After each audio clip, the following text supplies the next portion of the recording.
오늘은 아버지 날입니다. 1900년대 초반에 아버지 날이 처음 시작이 되었습니다. 워싱턴주 스포켈이라는 곳에서 거기 소노라 도드라는 여성이 아버지 날을 시작하는 것을 제안한 인물로 알려져 있습니다. 그녀의 아버지였던 윌리엄 잭슨 스마트가 남북 전쟁을 참전한 후에 아내가 세상을 떠나자 혼자서 6 자녀들을 정성껏 키워냈습니다. 그리고 소노라는 어머니 날이 있는 것처럼 희생적으로 가족을 책임진 아버지를 기리는 날도 있어야 한다라는 생각에 그곳에서 YMCA 단체와 지역에 있는 교회들 그리고 거기 있는 또 시민들이 함께해서 아버지 날을 위한 기념일을 제안을 했고, 그것이 나중에 닉슨 대통령이 1972년도에 6월 셋째 주 주일을 아버지 날로 공식적으로 선포하면서 국가적인 기념일이 된 그런 유래가 있습니다. 오늘 우리가 아버지 날을 맞으면서 나가면서 세상은 이 날을 맞아서 수고하는 아버지들에게 감사하는 편지도 쓰기도 하고요. 때로는 선물을 작게나마 준비해서 드리면서 아버지들의 수고를 위로하며 나아갑니다. 그러나 교회는 그보다 더 깊고 거룩한 시선으로 이 날을 바라봐야만 하는 줄로 믿습니다. 왜냐하면 하나님께서 친히 우리의 아버지가 되시기 때문에 그렇습니다. 하나님 아버지께서 우리에게 하나님의 사랑이 무엇인지를 우리로 하여금 경험하게 하기 위해서 우리에게 주신 가장 기본적인 첫 번째 단위의 공동체가 바로 가정이라는 것을 주셨고요. 그 가정 가운데 영적인 지도자의 역할로서 세우신 것이 바로 아버지, 남편입니다.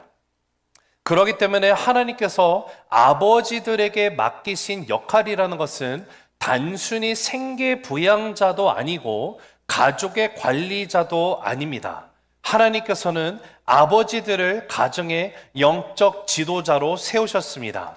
한 가정이 하나님 안에서 바르게 세워지느냐 무너져 내리느냐는 아버지들의 믿음과 결단에 달려 있음을 이 시간 여러분과 함께 나누면서 나갑니다.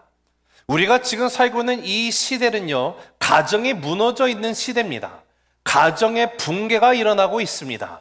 하나님이 우리에게 허락하신 가정의 단위가 남자와 여자가 함께 하나가 되어서 한 몸을 이룸으로 가족을 이루게 되어 있는데, 오늘날은 하나님께서 정립하시고 세우신 가정 자체를 도전하면서 무너뜨리는 시대를 살아가고 있습니다.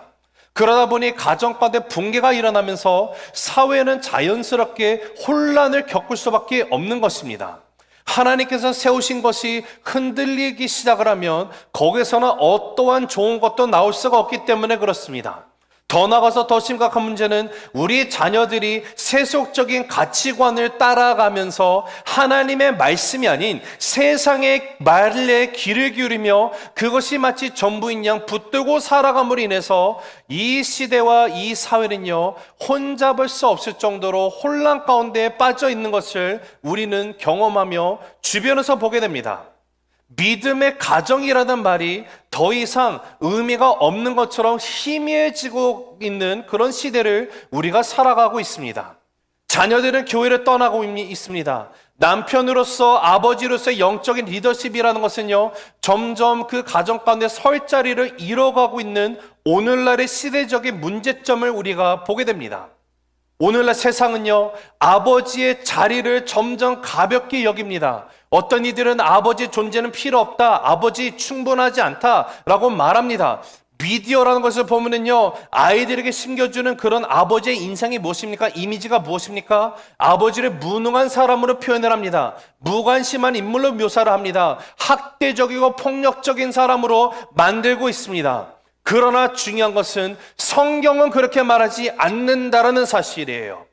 하나님께서는요, 아버지를 가정의 제사장으로 세우셨습니다. 영적인 리더로 세우셨습니다. 믿음의 유산을 자녀들에게 물려주고 전수하는 영적인 책임을 아버지들에게 주셨음을 우리가 이 시간 잊지 않게 되기를 소망합니다.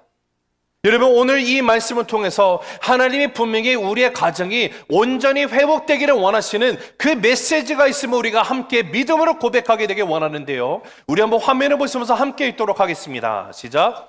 하나님은 우리 아버지들에게 다시 믿음의 자리를 회복하고 가정을 주님께로 이끌라는 부르심을 주고 계십니다. 한 번 더 읽으실까요? 시작. 하나님은 우리 아버지들에게 다시 믿음의 자리를 회복하고 가정을 주님께로 이끌라는 부르심을 주고 계십니다. 믿으십니까?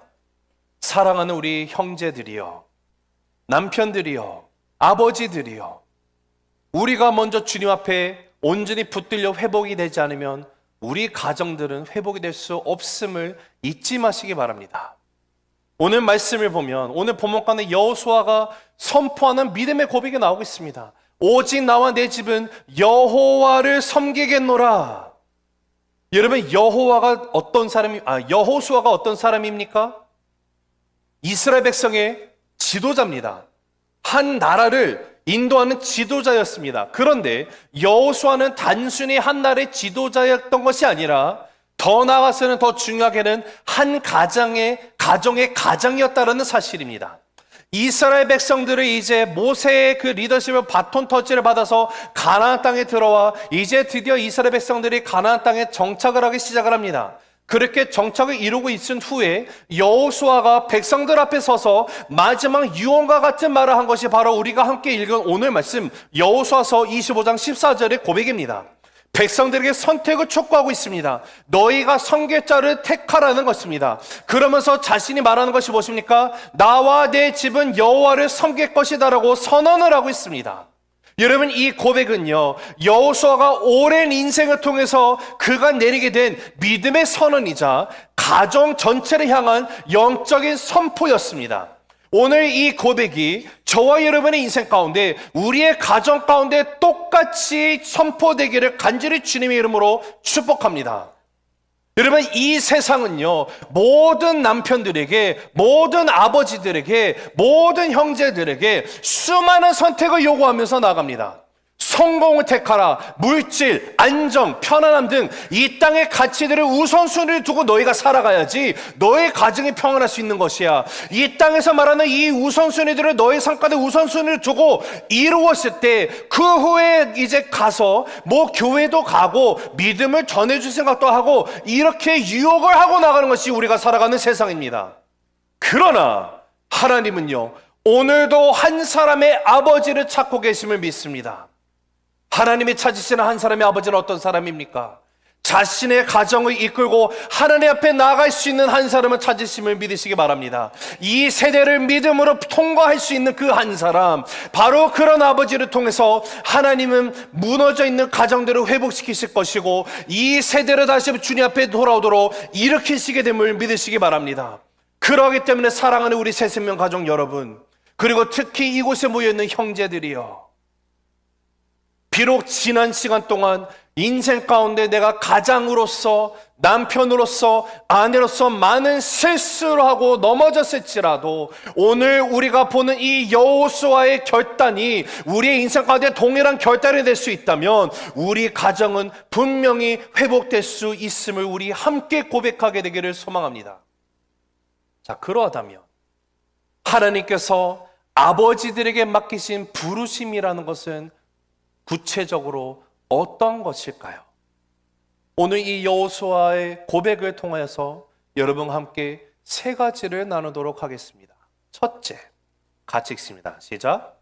아버지는 가정의 방향을 제시하는 사람입니다. 한 번 더 읽으실까요? 시작. 아버지는 가정의 방향을 제시하는 사람입니다. 자, 우리 15절 읽습니다. 시작. 만일 여호와를 섬기는 것이 너희에게 좋지 않게 보이거든 너희 조상들이 강 저쪽에서 섬기던 신들이든지 또는 너희가 거주하는 땅에 있는 아모리 족속의 신들이든지 너희가 섬길 자를 오늘 택하라. 오직 나와 내 집은 여호와를 섬기겠노라 하니. 여러분, 하나님의 말씀은요, 가정을 향한 하나님의 질서가 있음을 우리가 분명히 얘기해 주십니다. 하나님이 가정이라는 것을 시작하셨을 때 남자가 머리가 되게 하셨습니다. 아내를 돕는 배필을 주셨습니다. 그런데 이것을 여러분이 오해해가지고 남자가 여자보다 우월하다? 절대 그렇지 않아요. 70인의 학자들이 히브리 성경을요 헬라어로 번역을 했습니다. 구약을요. 그러면서 여기에 나와 있는 이 돕는 배필이라는 것을 헬라로 번역하면서 거기에 해당하는 동일한 단어를 어디다 또 갖다가 쓰는지 아십니까? 성령 하나님이 도우시는 보혜사 성령 쓸 때 같은 단어를 갖다 쓰고 있어요. 여러분, 여자들이 남자들보다 덜한 존재로 하나님이 창조하지 않으셨습니다. 동일한 존재예요. 그러나 하나님께서 가정이라는 유닛을 주시면서 거기서 맡고 있는 역할들이 다른 것인데 그 역할 가운데 책임을 지는 자리에 누구를 주셨다라고요? 남자에게 그 역할을 주신 거예요. 즉, 이 말은요, 자, 우리 형제분들 자세히 들어주시기 바랍니다. 나중에 심판의 날이 왔을 때 예수님이 다시 오시는 그날 모두가 다 주님 앞에 심판대에 서게 되어 있습니다. 하나님이 우리의 궁극적인 심판주 되십니다. 내가 하나님이 나에게 맡겨주신 가정 가운데 온전히 가장으로서 역할을 제대로 했는지 안 했는지 거기에 대한 어카운팅 분명히 있을 거라고 저는 믿습니다. 그렇기 때문에 내가 가장으로서 주님이 맡기신 가정을 온전히 내가 가장의 역할, 영적인 지도자로서 리더로서의 역할을 할 때 그 책임을 다하지 않으면 분명히 하나님이 우리를 향해서 책망을 하시리라 저는 믿습니다. 하나님의 질서 속에서 아버지를 중요한 위치에 가정에 세워놓으셨어요. 여호수아는 이 사실을 그 누구보다도 정확하게 이해하고 인식하고 있었던 사람입니다. 그러하기 때문에 오늘 이 고백을 보면 오직 나는 여호와를 섬기겠다고 말하지 않고요. 뭐라고 말합니까? 오직 나와 내 집은, 내 가정은 여호와를 섬기겠다고 고백을 합니다. 이것은 개인적인 신앙 고백을 넘어서 가정 전체의 방향을 선포하는 영적 리더의 선언이 되는 겁니다. 이 한마디에 믿음의 결정권이 아버지에게 잇따르는 하나님의 질서가 고스란히 드러나 있습니다. 여러분, 신명기 6장에 가면 쉐마 이스라엘이라고 하죠. 이스라엘아 들으라. 그 이스라엘 백성들이 하나님이 주신 약속의 땅에 들어가서 어떻게 살아가야 되는지에 대해서 정확하게 디테일하게 하나님께서 그 지침서를 주시는 것이 신명기 6장에 나와 있는 쉐마 이스라엘입니다. 그런데 신명기 6장 6절 7절에 가면 부모들의 역할, 특히 아버지들이 어떤 역할을 해야 되는지에 대해서 우리에게 구체적으로 알려주고 계시는데 우리 6절 7절 한번 읽어보겠습니다. 시작. 오늘 내가 내게 명하는 이 말씀을 너는 마음에 새기고 내 자녀에게 부지런히 가르치며 집에 앉았을 때에든지 길을 갈 때에든지 누워있을 때에든지 일어날 때에든지 이 말씀을 강론할 것이며 하나님이 주신 이 말씀을 마음에 새겨라. 너희 자녀들에게 부지런히 가르쳐야 된다. 집안에 너희가 앉아있을 때나 서있을 때나 누워있을 때나 일어나 있을 때나 말씀을 강론할 것이다. 즉 하나님의 말씀은 나의 인생 가운데 최우선의 권위를 둬라. 하나님의 말씀이 너희들의 가정 가운데 중심에 있게 깊이 뿌리 내리도록 하나님의 말씀이 기준이 되는 삶을 살아가라. 이 역할과 책임은 누구에게 준 겁니까? 아버지들에게 준 거예요. 여호수아가 바로 이 말씀을 신천한 사람이에요. 그는 가정의 대표자로서 단호하게 신앙의 방향을 정하고 나갑니다. 그리고 그가 정한 나와 내 가족은 이 선택이 이런데 여호와 하나님만을 정하고 온전히 섬기고 나갈 거라는 이 그 결단을 그가 내리면서 지금 많은 백성들 앞에서 선포하고 나가는 거예요. 백성 앞에서 확증을 시키고 있는 것입니다. 여러분, 믿음의 결단이라는 것은 단순히 한순간의 감정적인 반응을 말하지 않습니다. 여호수아가 이렇게 믿음의 결단할 수 있었던 그 근거가 어디 있을까요?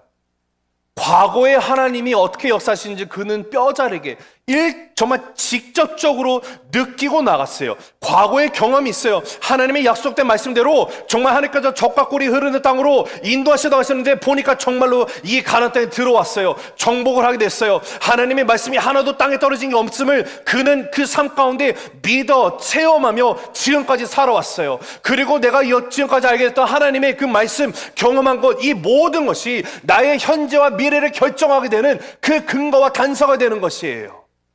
여호수아가 어떤 것을 경험했습니까? 출애굽했을 때 하늘께서 홍해를 가르는 것을 직접 경험을 했습니다. 광야에서 백성들이 배고프다, 먹을 거 없다, 불평불만했더니 하나님께서 만나를 주시고요, 매출하기도 허락하시고요, 목말라 죽겠습니다 했더니 암벽에서 물이 터져나오게 하시고요, 요단강이 말라가지고 그 마른 땅을 건너게 하신 그 하나님을 여호수아는 직접 처음부터 끝까지 경험을 한 거예요. 그 하나님께서 나의 인생 가운데 이렇게 신실하신 하나님이신데 어찌 내가 다른 신을 섬길 수 있겠느냐는 말이에요. 그래서 그가 하는 말이 여호수아서 24장 우리 15절 전반절을 다시 한번 읽습니다. 시작. 만일 여호와를 섬기는 것이 너희에게 좋지 않게 보이거든 너희 조상들이 강 저쪽에서 섬기던 신들이든지 또는 너희가 거주하는 땅에 있는 아모리 족속의 신들이든지 너희가 섬길 자를 오늘 택하라. 지금 이스라엘 백성들에게 주저하지 말고 결단하라고 도전하고 있습니다. 여러분, 이 도전이 지금 이 가나안 땅에 들어가 있는 이스라엘 백성들에게만 국한이 되는 겁니까? 아니요. 오늘날을 살아가는 우리의 시대에도 동일한 도전이 주어집니다. 살아가는 우리 새생명 가족 여러분, 형제들이여, 여러분은 어떠한 결단을 하시겠습니까? 여러분, 오늘날 신앙이 흔들리는 가정들의 공통점을 보면은요, 아버지의 신앙이 불분명할 때 가족이 흔들려 버립니다. 이건 편치 않아요. 야고보서 1장 8절을 보면 이렇게 말합니다. 시작. 두 마음을 품어 모든 일에 정함이 없는 자로다.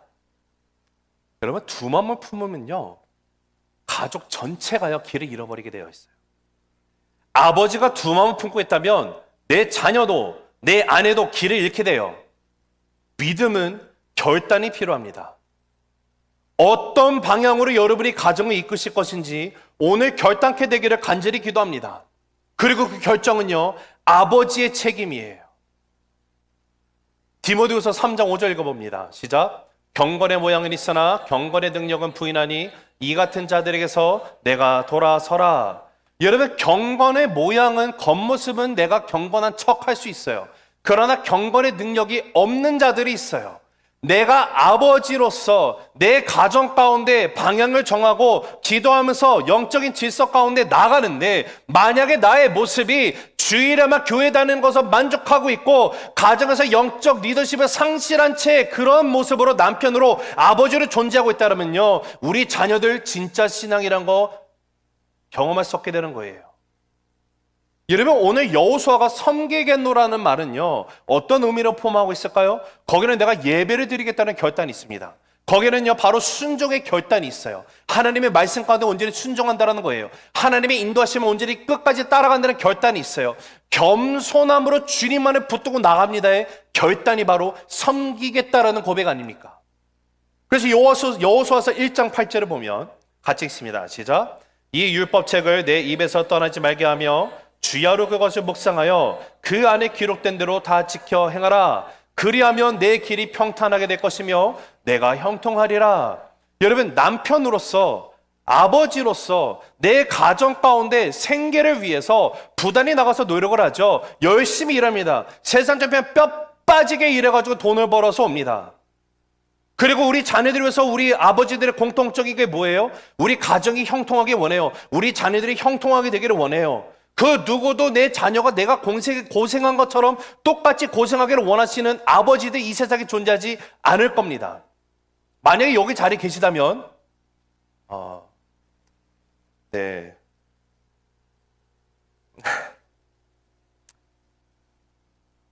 아버지의 결단이 필요해요. 우리 가족이 형통하고 우리 자녀들이 형통함을 체험하기 원하신다면요, 그렇게 될 수 있는 답이 지금 여기 나와 있어요. 그 답이 뭡니까? 오직 하나님의 말씀을 내 인생에 깊이 뿌리 내리게 하고 주야로 묵상하고 나가는 거예요. 하나님의 말씀까지 붙들려 있으면 삶 가운데 형통함은 자연스럽게 따라오게 돼 있는 거예요. 사랑하는 우리 새생명 가족 여러분, 형제들이여, 이 결단이 우리의 고백이 되기를 간절히 소망합니다.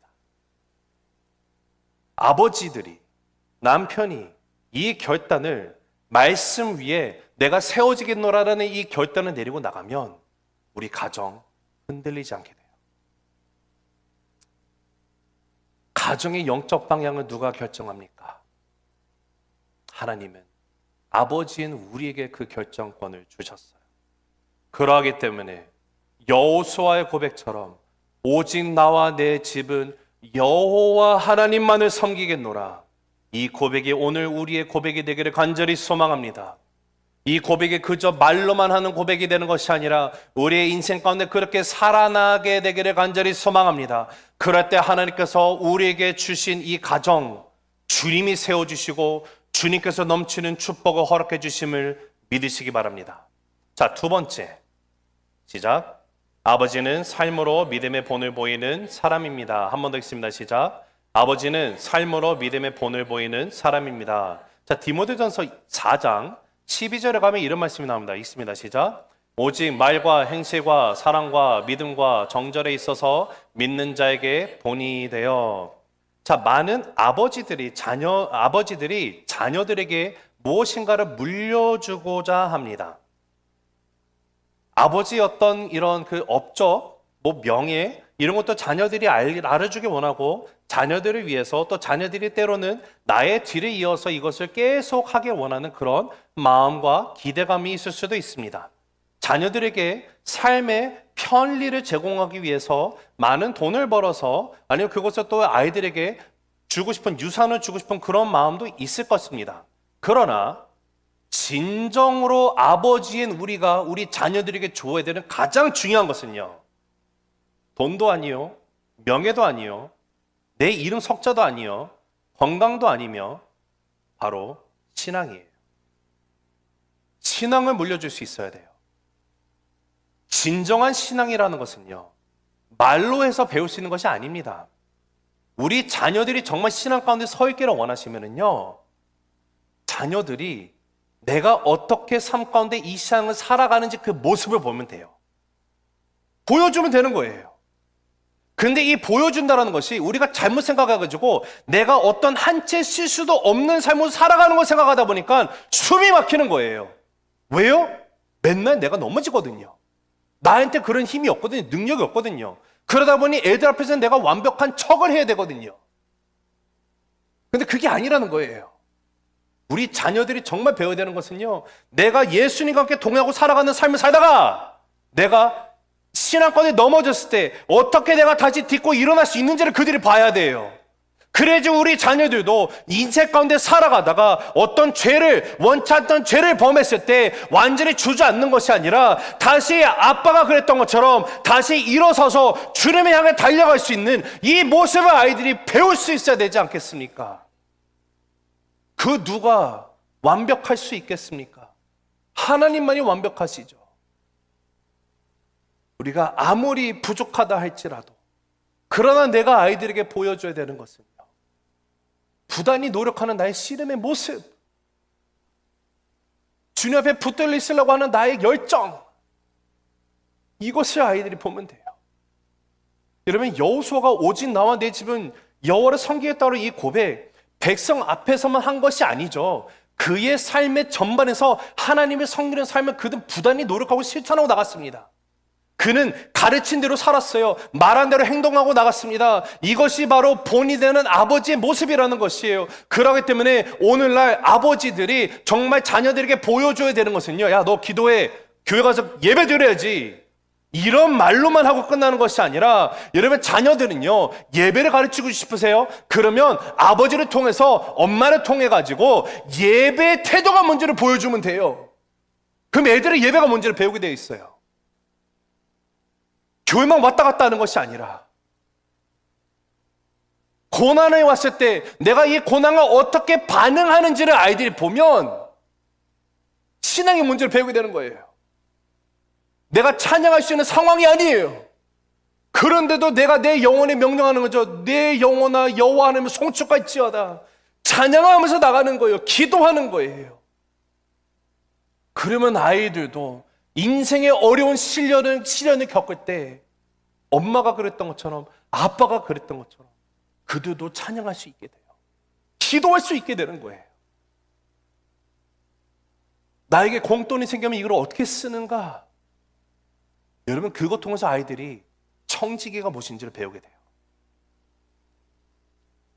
여러분이 교회에 하나님 앞에 오면서 주님 앞에 예배드리면서 우리의 최고의 믿음의 고백이 뭔지 아십니까? 오해하지 말고 들으십시오. 헌금이에요. 오죽하면 예수님도 돈에 대해서 얼마나 말씀을 많이 하시는지 몰라요. 하나님과 돈 둘 다 섬기지 못한다고 말씀하십니다. 돈이 있는 곳에 너의 마음이 있다라고 말씀하셨어요. 야, 너 그 교회가 헌금해. 야, 자, 일부 줘. 야, 잘 생각하셔야 돼요. 진짜 신앙을 가르치고 싶으시면 여러분 삶으로 가르쳐야만 해요. 내가 이웃을 대하는 태도를 통해서 아이들이 서로의 관계 가운데, 대인 관계 가운데 어떻게 해야 되는지를 배우게 되어 있어요. 만약에 엄마가 아빠가 마음에 안 드는 사람 맨날 싸우고 그 사람만 욕하고 있고 집에서 막 뒷담화하고 있으면요, 여러분 자녀 여러분 똑같이 될 겁니다. 저 100% 장담합니다. 그러나 만약에 아버지들이 말없이 무릎 꿇고 기도하는 모습, 하나님의 말씀을 펴고 이 말씀을 묵상하고 나아가는 모습, 내 마음 가운데 있는 분노 대신에 용서를 선택하는 모습, 여러분 자녀는요 살아있는 신앙을 보기를 원해요. 엄마가 아빠가 말로는 하지만 그와 반대적인 모순된 삶을 살아가면 아이들은요 하나님의 살아계심을 의심하기 시작을 해요. 신앙의 진정성을 의심하기 시작을 합니다.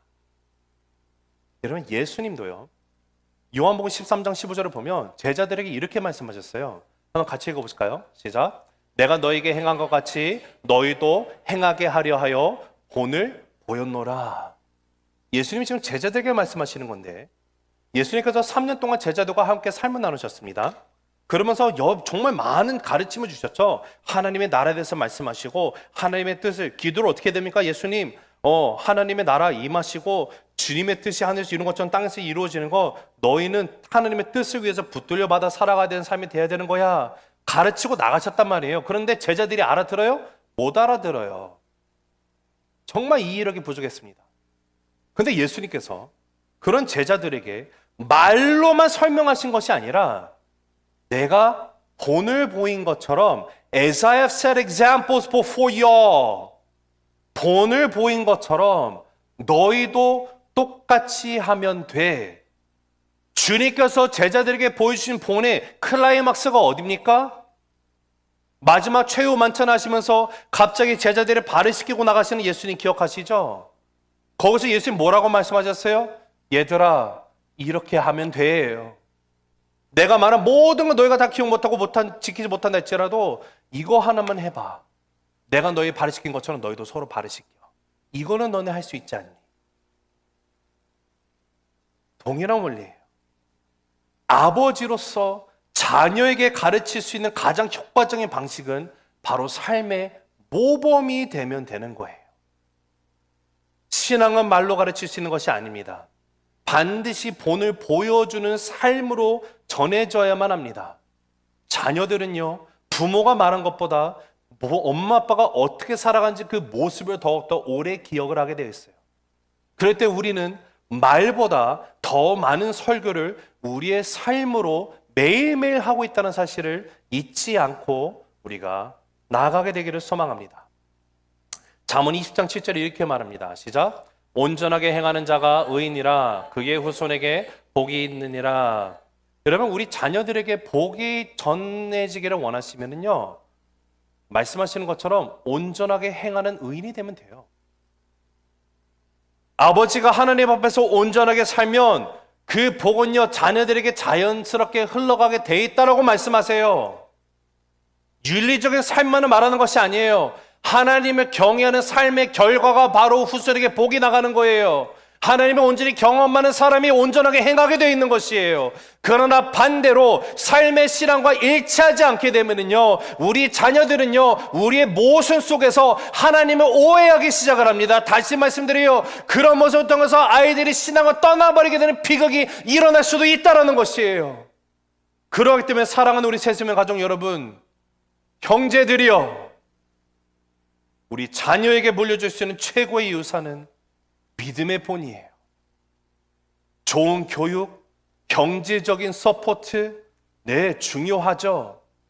그러나 그보다 더 중요한 것은요, 하나님을 경외하는 삶의 모습이 아버지의 나를 통하여서 경험되어지게 하는 것.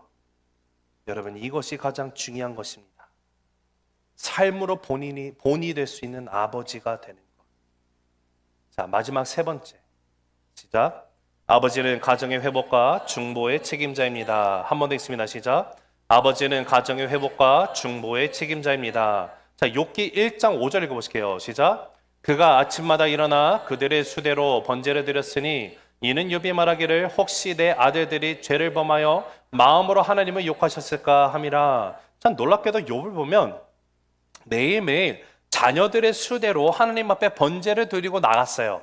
근데 왜 그렇게 했는가 지금 설명해 주고 있는데, 혹시 내 자녀들이 바로 전날 하나님을 욕되게 했을지 모르니까, 마음 가운데 죄를 지었을지 모르는 그런 마음으로 아버지가 자녀들을 대해서 중보하고 나가는 모습을 우리가 보게 됩니다.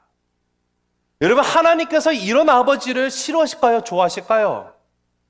좋아하지 않으시겠습니까? 하나님도 동일한 거 아니에요? 우리를 너무도 사랑하신 나머지 독생자 예수 그리스도를 보내서 십자가에 죽기까지 하셨잖아요. 그렇게 하면 어떻게 돼요? 우리가 다 죽으니까. 근데 욥이 그랬다라는 거예요. 자녀들을 위해서 하나님 앞에 중보하면서 나가요. 기도하면서 나가요. 여러분, 이런 가정 하나님께서 그 가정 지키십니다. 그 가정 축복하심을 믿으시기 바랍니다. 그런데 이 예가 욥뿐만 아니라 아브라함을 봐도 동일한 모습을 우리가 보게 돼요. 자, 아브라함이 어느 날 하나님께서 천사 둘을 보내시면서 소돔과 고모라를 완전히 멸하시겠다고 하십니다. 왜요? 그곳이 완전히 죄로 가득 차 있기 때문에. 근데 참 아이러니한 것은요, 이게 하나님의 뜻이에요. 그렇죠? 하나님의 분명한 섭리가 있었어요. 아브라함이 사는 곳에 왜 천사가 굳이 지나가야 됩니까? 안 그래도 되잖아요. 그냥 가서 멸하면 되는데 그리하지 아니하시고 하나님께서 천사 둘을 아브라함 있는 곳을 지나가게 하세요. 그러면서 아브라함에게 이 사실을 알립니다. 그랬더니 아브라함이 어떻게 하기 시작해요? 하나님 앞에 탄원하기 시작하죠. 거기 의인이 50명 있으면 하나님 멸하시겠습니까? 50 있으면 내가 50명을 인해서 안 멸할게. 계속 흥정을 하기 시작을 해요. 그러다가 마지막에 죄송한데요, 한 번만 더, 혹시 10명이 있으면 그 10명 때문이라도 좀 이 성을 멸하지 말아줄 수 있을까요? 그래, 10명 의인이 있으면 내가 심판 안 할게. 자, 질문 들어갑니다. 아브라함이 소돔과 고모라라는 이 나라, 이 성을 너무도 끔찍게 여기고 사랑해가지고 지금 하나님에게 살려달라고, 기회를 달라고 이렇게 지금 얘기하고 나가는 겁니까? 아니죠. 아브라함이 왜 그랬어요? 왜냐? 거기 소돔과 고모라에 누가 있어요? 조카 롯과 그 가족이 있어요. 아브라함의 관심사는 자기 가족이었어요. 지금 이 성이 멸망하게 되면 롯과 그 가족도 큰일이 나니까 간절한 마음으로 하나님 앞에 중보하고 있는 거예요. 가족을 위해서. 아브라함은 믿음의 조상일 뿐만 아니라 하나님 앞에서 자신의 가족원들을 위해서 긍휼을 구하는 중보자의 모습이었음을 우리가 보게 됩니다. 여러분, 이것을 통해서 우리가 깨닫게 되는 아버지의 중요한 모습이 무엇입니까? 가족을 위해서 중보하는 것, 기도하는 것, 아버지들의 책임이에요. 아버지는 가정을 대표해서 하나님 앞에 서 있어야만 합니다. 하나님께서 영적인 지도자로서 아버지를 그 리더의 자리에 올려놨다는 것은요, 그만큼의 다른 책임도 같이 오는 거예요. 자녀들을 위해서 기도하는 것, 배우자를 위해 강구하는 것, 가족을 위해서 중보기도 하는 것, 이거 아버지들의 영적인 책임임을 믿으시기 바랍니다. 여러분, 디모데전서 2장 8절에 이렇게 말합니다. 시작. 그러므로 각 처에서 남자들이 분노와 다툼 없이 거룩한 손을 들어 기도하기를 원하노라. 여러분, 뭐라고 나와 있습니까? 각 처에서 남자들이 분노, 다툼 없이 거룩한 손을 들어서 기도하라. 하나님은요, 남성들이, 형제들이, 특히 아버지들, 남편들이 기도의 자리에 있기를 원하심을 믿으시기 바랍니다. 오늘날 현대 사회에서 아버지 역할이 너무도 쉽게 외적 책임으로만 제한돼 버렸어요. 축소화돼 버렸어요.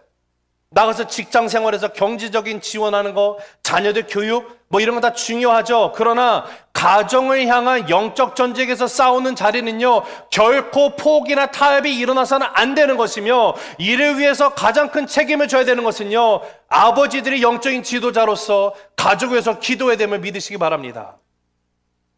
우리가 싸우는 싸움은요, 혈과 육을 향한 것이 아니라고 말했어요. 에베소서 6장 12절에 뭐라고 말합니까? 같이 읽습니다. 시작. 우리의 싸움은 혈과 육을 상대하는 것이 아니요 통치자들과 권세들과 이 어둠의 세상 주관자들과 하늘에 있는 악의 영들을 상대함이라. 여러분, 이런 영적인 싸움에 아버지인 저와 여러분이 잠자고 있다? 우리 가족 이미 진 거예요. 어떻게 가족이 영적 전쟁 가운데 승리할 수 있겠습니까? 내가 기도를 안 하는데. 사랑하는 아버지들이요, 여러분은 여러분 가정의 제사장입니다. 하나님의 말씀을 듣고 그 뜻에 따르며 자녀를 위해 울며 기도하고 가정을 하나님께 맡기는 영적인 지도자로서 하나님이 여러분을 세워놓으셨어요. 모세가 산 위에서 손을 들고 있을 때는 아말렉과 전쟁에서 승리하다가 손이 내려왔을 때 지고 있었던 것처럼, 사랑하는 성도 여러분, 우리의 가정 가운데 날마다 거룩한 두 손을 높이 들고 하나님 앞에 우리 가족 주님께서 보호해 주시고 승리케 해달라고 이 기도를 형제들이여 우리가 함께하게 되기를 간절히 소망합니다. 하나님은 중보하는 아버지를 통해서 가정에 축복을 내리세요. 그리고 믿음의 가게를 이어가게 하십니다. 말씀을 맺습니다.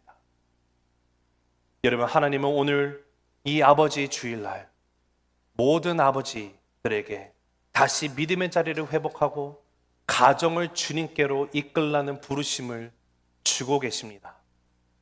여호수아가 그랬던 것처럼 여러분, 아버지는 가정의 방향을 제시하는 사람이 되어야만 해요. 그러기 위해서는 결단하셔야 합니다. 다른 것을 기준 삼는 것이 아니라 하나님의 말씀을 온전히 나의 인생의 기준으로 삼고 나가는 결단을 하시기 바랍니다.